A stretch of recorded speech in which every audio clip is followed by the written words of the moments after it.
التقوی ولا تعاونوا علی الاسم والعدوان.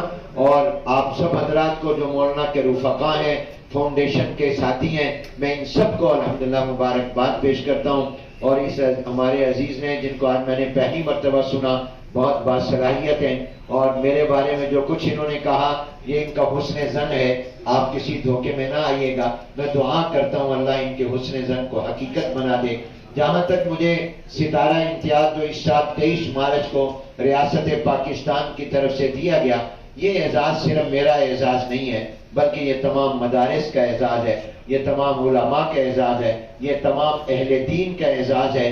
یہ اصل اعزاز مجھے جو ملا ہے یہ اکابر اور دوستوں کی تعاون اور دعاؤں کی برکت سے ملا ہے. اور میں اس پر ایک واقعہ سنایا کرتا ہوں کہ حکیم الاسلام حضرت مولانا قاری محمد طیب صاحب رحمۃ اللہ علیہ دارالعلوم دیوبند کے محتمم لکھنؤ تشریف لے گئے. لکھنؤ کے لوگ صاحب زبان ہیں. حضرت کی ملاقات زیارت کے لیے شاگرد فضلاء دور دور سے آئے، کمرہ بھرا ہوا تھا.